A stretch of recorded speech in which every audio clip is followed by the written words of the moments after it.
여러분 안녕하십니까? 4월 14일 굿모닝 MBN 시작합니다. 네, 먼저 오늘의 주요 뉴스입니다. 여야가 공식 선거운동 마지막 날인 오늘 격전지와 수도권에서 총력전을 펼칩니다. 민주당은 정권 안정, 통합당은 정권 심판으로 표심 잡기에 나섭니다. 오늘 자정으로 공식 선거운동이 끝나는 가운데 후보 간 막말과 욕설이 난무하고 있습니다. 유세 현장에서 폭행 시위까지 일어나는 등 유권자들의 눈살을 찌푸리게 하고 있습니다. 미성년자 등의 성착취 영상물을 만들어 유포한 혐의를 받는 조주빈이 청소년 성구호법 위반 등 14개 혐의로 구속 기소됐습니다. 검찰은 공범들의 역할 분담 사실을 토대로 추가 수사를 통해 범죄 단체 조직제 적용을 검토할 방침이라고 밝혔습니다.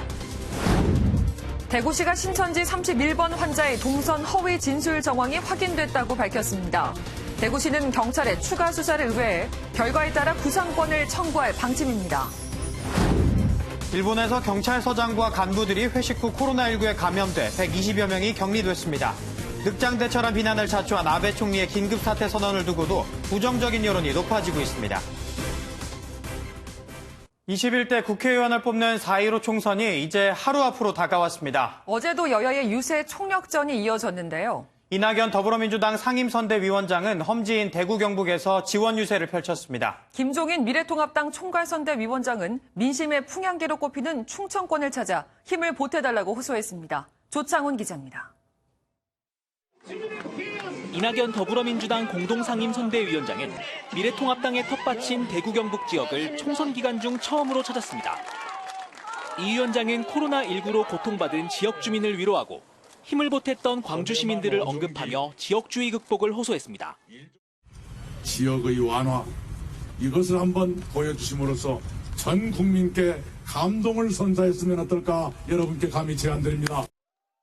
임종석 전 대통령 비서실장도 포항과 대구를 돌며 지역 현안 해결에 정부 여당이 앞장서겠다며 지지를 요청했습니다. 김종인 미래통합당 총괄선대위원장은 총선 승패의 열쇠를 쥔 충청 지역을 찾았습니다. 지지 유세의 키워드는 경제 실정을 고리로 한 정권 심판론이었습니다. 통합당이 과반 의석을 차지하면은 지금의 이 정부가 지금까지 잘못된 경제 정책의 방향을 완전히 바꿀 수 있습니다. 여야 지도부는 총선 전날인 오늘 서울과 수도권 등에서 마지막 유세 총력전에 나설 계획입니다. MBN 뉴스 조창훈입니다. 정봉주 열린민주당 최고위원이 형제당이라던 더불어민주당을 거칠게 비난해 논란입니다. 일부 유권자에게는 욕설까지 했다고 이튿날 사과했는데 총선 직전 돌발 악재가 될 수 있어 당내 긴장감이 커지는 분위기입니다. 김종민 기자가 보도합니다. 논란의 시작은 그젯밤 진행된 정봉주 열린민주당 최고위원의 유튜브 방송이었습니다. 정 최고위원이 작심한 듯 더불어민주당을 맹비난한 겁니다. 당신들이 이번 선거 기간 중에 저에 대해서 모략하고 음해하고 저를 시정잡배 쓰레기로 취급하고 비판 댓글을 다는 네티즌들을 향해서는 욕설을 하기도 했습니다. 한마디 할게요. 여기서 네거티브 할 시간에 집에 가서 자 이 라. 비난 여론이 확산하자 정 최고위원은 하루 만에 긴급 죄송방송이라는 제목의 영상을 내보내며 진화에 나섰습니다. 감정 통제를 제대로 하지 못해 스스로를 질책했다는 겁니다. 하지만 더불어민주당은 지위와 품격에 맞지 않는 매우 부적절한 행동이었다며 비판했고 더불어시민당은 미래통합당과 같은 반열에 놓일 험구라며 싸늘한 반응을 보였습니다. 열린민주당 후보들도 함께 황급히 수습에 나섰습니다. 분명히 잘못된 발언이었고 당신 스스로 바로 사과 방송을 했습니다. 그 점 좀 널리 좀 양해를 해주시고요. 총선 직전에 불거진 돌발 변수에 열린민주당은 표심의 행방에 촉각을 곤두세우고 있습니다. MBN 뉴스 김종민입니다.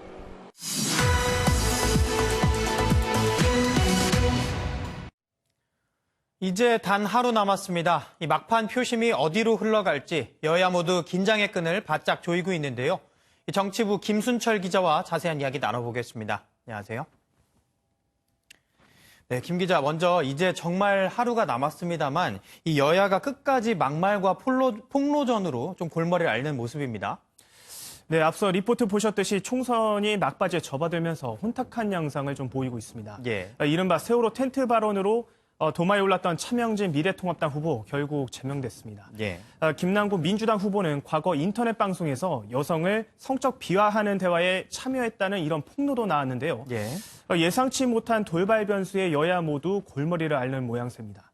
한편 정봉주 열린민주당 최고위원은 민주당을 맹비난했다가 하루 만에 사과했는데요. 이 내용은 잠깐 들어보시겠습니다. 너무나 많은 사람들이 들어와서 댓글로 욕을 해야 되는 거예요. 뭐 더불어민주당 지도부 혹은 그 더불어시민당 공격한 거 전혀 아니고요. 한 식구 한 형제인데 왜 공격을 합니까? 네, 여야 모두 이 막판에 표심이 돌아설까 이 전전긍긍하는 모습인데 이 막판 선거 전략 어떻습니까? 네, 민주당은 선거가 끝날 때까지 끝난 게 아니다. 좀 더 겸손하자. 이렇게 내부 결속을 다지고 있습니다. 예.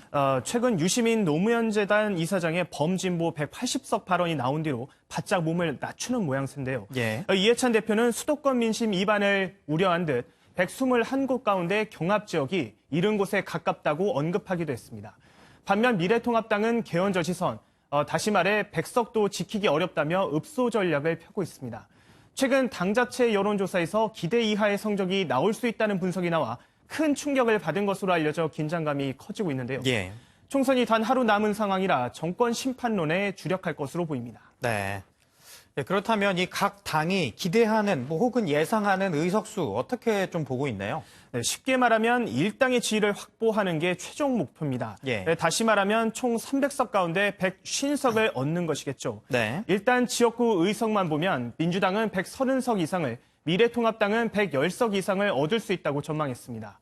47석에 걸린 비례대표의 경우 두 당의 비례정당인 더불어시민당은 17석, 미래한국당은 15석을 각각 예상했는데요. 네. 결국 민주당은 147석, 통합당은 125석 이상을 기대하고 있는 겁니다. 한편 민생당은 호남 전체 28석 가운데 7석을 기대치로 제시했고요. 정의당은 지역구 3석, 비례대표 10석 정도를 예상하고 있습니다. 네. 이제 오늘 자정이죠. 오늘 밤 12시면 공식 선거 활동이 종료가 됩니다. 여야 지도부 일정 어떻게 됩니까? 네, 막판 표심을 다잡기 위해 여야는 최대 승부처인 수도권을 주로 방문할 것으로 보입니다. 예. 이낙연 후보는 자신이 출마한 서울 종로와 중구 성동을 해서 합동 유세를 할 예정입니다. 이해찬 대표는 울산과 충북 보은 등을, 임종석 전 청와대 비서실장은 인천과 경기 이천 등에서 지원 사격에 나섭니다. 반면 김종인 통합당 총괄 선대위원장은 오전 9시에 대국민 기자회견을 열고 서울 격전지를 오가며 총력전을 펼친다는 계획입니다. 예. 황교안 대표는 출마지인 서울 종로에서, 유승민 의원은 경기 안산 단원을 등 수도권 유세에 집중할 방침입니다. 네, 지난주 열린 사전투표율이 역대 최고치를 기록했다는 소식 전해드렸는데요. 내일 본투표에서도 꼭 소중한 한 표 행사하시기 바랍니다. 지금까지 정치부 김순철 기자였습니다. 고맙습니다. 검찰이 성착취 영상을 제작해 텔레그램 박사방을 통해 유포한 조주빈을 14가지 혐의로 재판에 넘겼습니다. 아동 청소년을 상대로 한 강제추행과 무고 등의 2개의 혐의가 추가됐는데요. 이번 기소에선 범죄단체 조직죄는 제외됐습니다. 손기준 기자입니다. 검찰이 텔레그램 박사방 운영자 조주빈을 재판에 넘겼습니다. 검찰은 당초 12가지 혐의를 받던 조주빈에게 2가지 혐의를 추가로 적용해 14가지 혐의로 기소했습니다. 아동 청소년을 강제추행하고 경쟁 텔레그램방 운영자를 허위 고소한 혐의가 추가로 드러난 겁니다. 아동 청소년에 대한 범죄인 성착취물을 제작 판매한 혐의는 물론 영상 유포를 빌미로 강간 미수 혐의 등이 포함됐습니다. 성인 피해자를 협박해 성착취 영상물을 촬영하게 하고 강제추행한 혐의 등도 그대로 적용됐습니다. 다만 기존의 조주빈이 받던 살인 음모죄는 실제 살해 의도가 있다고 보기 어렵다고 판단해 사기 미수죄로 변경했습니다. 조주빈이 보유한 가상화폐 지갑 15개, 증권 예탁금, 주식, 현금 등에 대해서는 몰수, 추징 보전을 청구하였으며 하지만 조주빈은 가상화폐 지갑 15개의 비밀번호에 대해선 입을 열지 않고 있는 것으로 전해졌습니다. 검찰은 박사방 운영에 가담한 강모 씨와 이모 군도 재판에 넘겼습니다. 검찰은 지난달 25일 경찰이 사건을 넘긴 지 20일 만에 조주빈을 재판에 넘겼지만 조주빈에 대한 범죄단체 조직죄는 일단 이번 기소에서 제외했습니다. MB 뉴스 송기준입니다. 최근 건조한 날씨에 바람까지 강하게 불면서 산불이 잇따르고 있는데요. 어제 오후엔 경기도 연천 민간인 출입 통제선 안에서 산불이 났습니다. 제주도에선 베트남 국적 선원이 조업 중 추락 사고로 실종됐습니다. 주진희 기자입니다. 어제 오후 3시 35분쯤 경기도 연천의 민간인 출입 통제선 안에서 산불이 발생했습니다. 지뢰 위험으로 사람이 들어갈 수 없어 헬기 4대가 투입돼 진화 작업을 했지만 날이 어두워지면서 4시간여 만에 철수해야 했습니다. 산불은 비무장지대를 넘어온 게 아닌 민통선 안에서 시작하는 것으로 보이며 오늘 오전 중으로 진화 작업이 재개될 예정입니다. 깨진 창문 틈으로 연기가 피어오르고 소방관들이 검게 그을린 문을 열고 들어갑니다. 어젯밤 10시 40분쯤 서울 중곡동의 5층짜리 건물에서 불이 나 50여 분 만에 꺼졌습니다. 소방당국은 2층에 있는 의류 공장에서 불이 시작한 것으로 보고 있습니다. 어제 저녁 7시 반에는 제주 서귀포 해상에서 조업을 하던 베트남 출신 선원이 바다에 추락해 실종됐다는 신고가 들어왔습니다. 해양경찰은 투망 작업 도중 바다에 빠진 것으로 보고 수색 작업을 이어가고 있습니다. MBN 뉴스 주진입니다. 긴급 사태 선언에도 코로나19 상황이 나빠지면서 아베 정권의 지지율이 추락하고 있습니다. 확진자가 몇백 명씩 나오는 상황에서 술판을 벌이던 일본 경찰 간부들이 집단 감염되며 120여 명이 격리되는 황당한 일도 일어났습니다. 박통일 기자입니다. 일본 교도통신이 지난 10일부터 13일까지 일본 유권자를 대상으로 코로나19 확산에 대한 아베 정부의 대응이 어땠는지를 물었습니다. 긴급사태 선언 시점에 대해선 응답자의 80%는 너무 늦었다고 답했습니다. 가구당 첫 마스크 2장을 배포하는 결정에 대해서도 76%는 긍정적으로 평가하지 않는다고 응답했습니다. 이 같은 불만은 아베 총리의 지지율에도 고스란히 반영됐습니다. 아베 내각을 지지한다는 비율은 지난달 말 조사 때보다 5%포인트 하락한 40%였습니다. 반면 지지하지 않는다는 답변은 43%로 지지 응답보다 많았습니다. 확산세가 좀처럼 잦아들지 않는 일본의 누적 확진자는 8,000명을 넘어섰습니다. 이런 가운데 고베의 한 경찰서에선 서장과 부서장 등 10여 명이 코로나 확진 판정을 받았습니다. 이번 집단 감염은 앞선 환영 회식이 원인으로 추정되는 가운데 직원 120명이 자택 대기에 들어간 상태입니다. 이들이 회식을 연 건 지난달 27일로 도쿄올림픽 연기 결정 직후 엄중한 시점이었다는 점에서 기강 회의에 대한 지적도 나오고 있습니다. MBN 뉴스 박통일입니다. 이탈리아에서 코로나19 사망자 수가 566명 늘어 누적 사망자 수가 2만 명을 넘어섰습니다. 누적 사망자가 2만 명을 넘은 건 지난 2월 21일 첫 지역 감염 사례가 확인된 이후 52일 만으로 세계에선 미국에 이어 두 번째입니다. 확진자 수는 3,153명 늘어난 15만 9,516명으로 집계됐습니다. 대구시의 첫 확진자인 31번 환자가 동선과 관련해 허위 진술을 한 정황이 또 드러났습니다. 또 신천지 이만희 총회장이 지난 1월 대구와 청도를 방문한 사실이 드러나는 등 대구시는 신천지가 방역에 혼란을 주었다며 구상권 청구를 검토하고 있습니다. 김현 기자의 보도입니다. 31번째 환자인 60대 여성이 신천지 대구교회에 들렸다고 밝힌 건 2월 9일과 16일 단 이틀. 하지만 CCTV 분석 결과 이 여성은 2월 5일에도 교회에서 모습이 찍혔습니다. 교회 4층만 들렀다는 진술과는 달리 교회 내부 여러 층을 다니기도 했습니다. 허위 진술인지 아니면 또 확진되어서 여러 가지 정황이 없어서 진술이 좀 헷갈리는지 그 부분에 관해서는 저희들이 좀 더 파악해봐야 된다고 생각됩니다. 1월 16일 대구에서 촬영된 예배 동영상에는 이만희 총회장의 모습이 포착됐습니다. 다음 날인 17일에 청도를 방문한 사실도 동영상을 통해 확인됐습니다. 한 군데 그런 가만히 있을 만한 그런 발자가 못 돼요. 여기 있기도 하고 어제 갔다 오기도 하고 했습니다. 대구시는 신천지 측이 교인 명단과 시설 현황을 제대로 알려주지 않았다며 경찰 수사를 의뢰하고 구상권을 청구할 예정입니다. MBN 뉴스 김현입니다.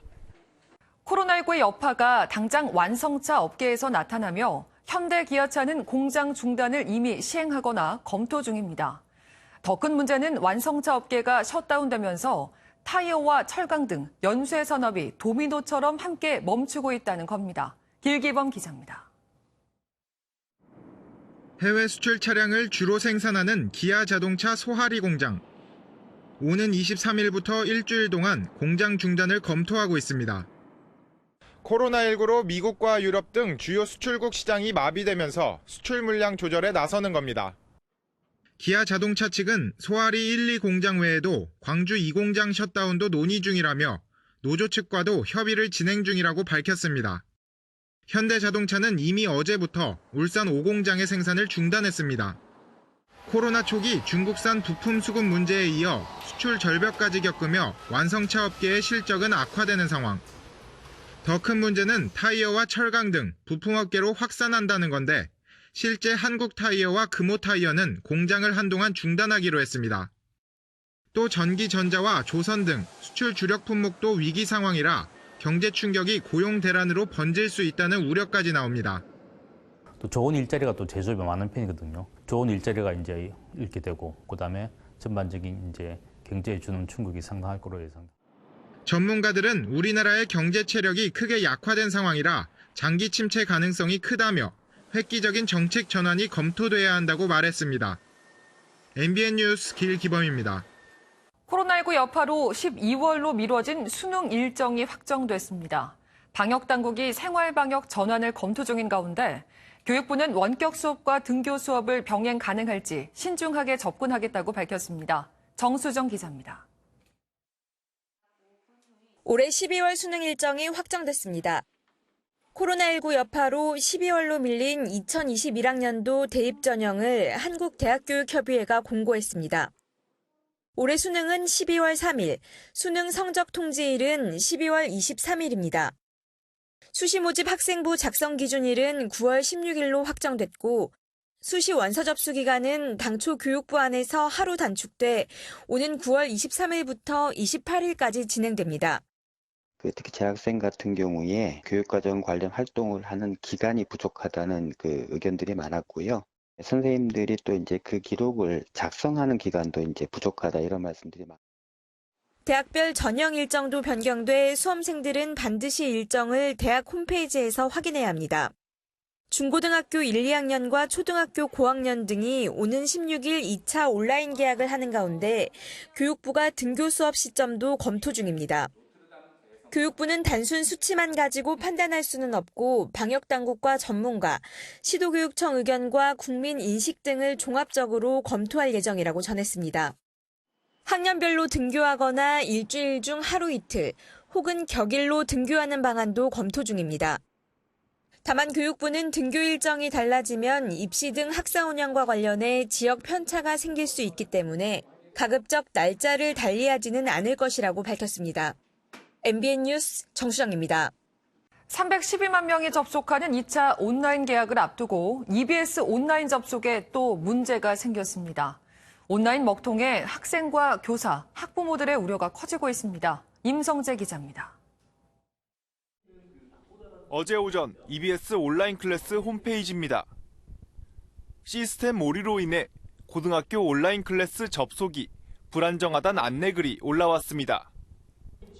접속 지연은 어제 오전 8시 50분부터 11시 반까지 2시간 40분 동안 이어졌습니다. 지난 9일 중학교 3학년, 고등학교 3학년 온라인 계약 첫날에도 1시간 넘게 접속이 지연됐습니다. EBS 관계자는 추가 온라인 계약에 대비하는 작업 중 접속이 불안정해지는 상황이 발생했다고 밝혔습니다.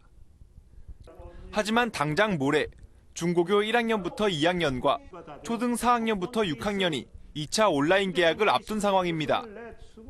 중3, 고3 학생 85만 명보다 약 4배 많은 312만 명이 온라인 수업 대열에 합류해 접속 지연이 되풀이되지 않을까 우려의 목소리가 나오고 있습니다.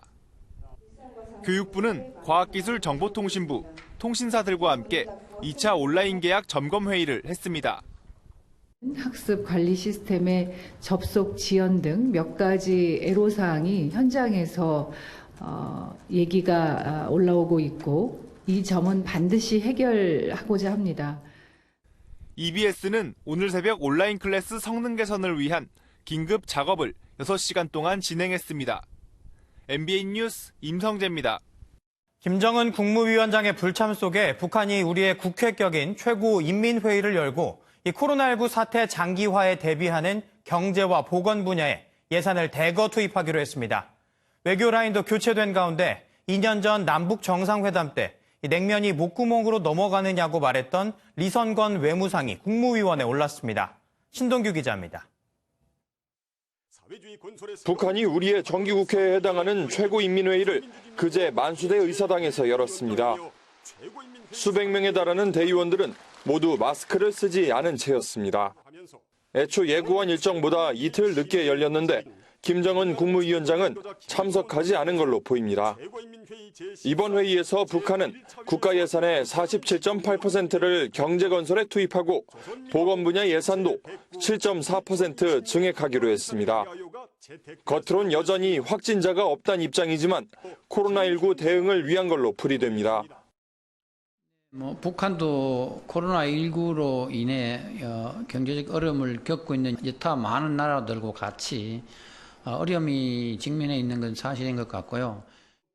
한국이나 미국에 대한 특별한 메시지는 없었습니다. 북한이 기존에 밝힌 자력갱생 노선을 유지하면서 내부 결속에 집중하겠다는 뜻으로 풀이됩니다.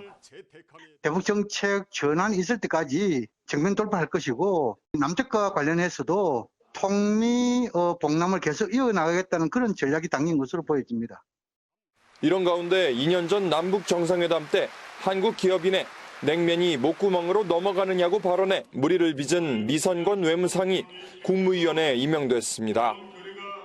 군부 출신의 강경파로 꼽히는 인물이어서 이후 비핵화 협상에서 강경 기조를 재확인했다는 관측이 나옵니다. MBN 뉴스 신웅입니다. 오늘 새벽 6시 반쯤 서울 지하철 1호선 영등포역에서 신길역으로 향하던 상행선 전동차가 탈선했습니다. 이 사고로 양방향 운행이 중단돼 출근길 시민들이 불편을 겪고 있지만 다행히 지금까지 인명피해는 없는 것으로 파악됐습니다. 승객 대피 조치를 완료한 코레일은 정확한 경위를 파악하고 있습니다. 다음은 굿모닝 월드입니다.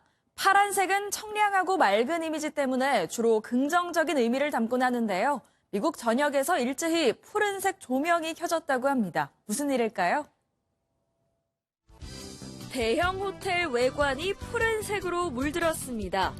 뉴욕과 시카고, LA, 뉴올리언스 등 주요 도시의 랜드마크들도 모두 파란 조명을 켰는데요. 100개가 넘는 건물이 일제히 푸른 빛으로 어둠을 밝히게 된 건 최전선에서 사투를 벌이는 의료진뿐만 아니라 코로나19와 관련된 모든 종사자들에게 응원의 메시지를 보내기 위해서라고 합니다. 지금 이 순간에도 고생하고 있을 많은 분을 위해 우리도 멀리서나마 응원을 보내보는 건 어떨까요? 활동에 제약이 생기고 연일 우려 섞인 뉴스를 듣다 보면 몸도 마음도 처지기 쉬운 요즘인데요. 이런 분이야말로 요즘 같은 시기에 꼭 필요한 분이 아닐까 싶네요. 미국 노스캐롤라이나주의 한 시골 마을.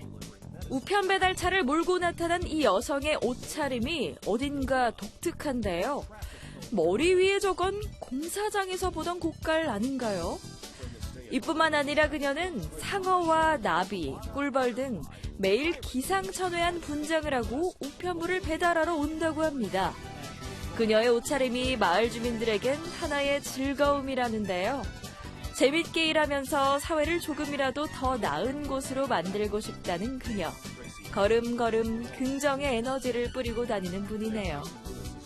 그런가 하면 내 방에 가만히 앉은 채로 다양한 동물을 만나는 즐거움을 누릴 수 있다면 어떨까요? 사육사의 친절한 설명은 덤입니다. 코로나19로 방 안에만 있을 아이들을 위해 미국 네브라스카주의 한 동물원이 나섰습니다. SNS를 통해 각 동물에 대해 배울 수 있는 영상을 올리기로 한 건데요. 수족관 내 바다 생물부터 페렛과 아르마딜로까지 매일 같은 시각에 동물 친구들을 찍어 올리고 사육사들이 친절한 설명도 덧붙입니다. 집에서 아이와 부모가 함께 할 수 있는 활동까지 소개한다는데요. 집안에서 할 수 있는 활동이 제한된 아이들에겐 재미와 지식을 동시에 얻을 수 있는 좋은 기회겠네요. 지금까지 굿모닝 월드였습니다. 오늘은 어제보다 더 포근하겠습니다. 그만큼 일교차도 더 크게 벌어지겠죠. 아침 공기는 여전히 쌀쌀합니다. 일부 지역에선 0도 아래로 내려간 것도 있는데요. 낮에는 남서풍에 봄볕까지 더해지면서 기온이 훌쩍 오르겠습니다. 서울의 낮 기온은 어제와 비슷한 20도지만 강릉은 어제보다 10도가량 오른 24도, 대구도 23도까지 오르겠습니다. 일교차가 15도 이상 벌어지겠습니다. 대기는 계속해 건조합니다. 중서부 지역에서는 건조주의보가 발효 중입니다. 불씨 관리를 철저히 해주셔야겠습니다. 지금 전국이 맑은데요. 전남에서는 짙은 안개가 끼어 있습니다. 광주와 무안공항에서는 저시정경보까지 내려진 상황입니다. 안개는 점차 거치고 전국에서 종일 맑은 하늘이 함께하겠습니다. 영동에서는 오늘 밤부터 내일 새벽 사이 바람이 강하게 불겠습니다.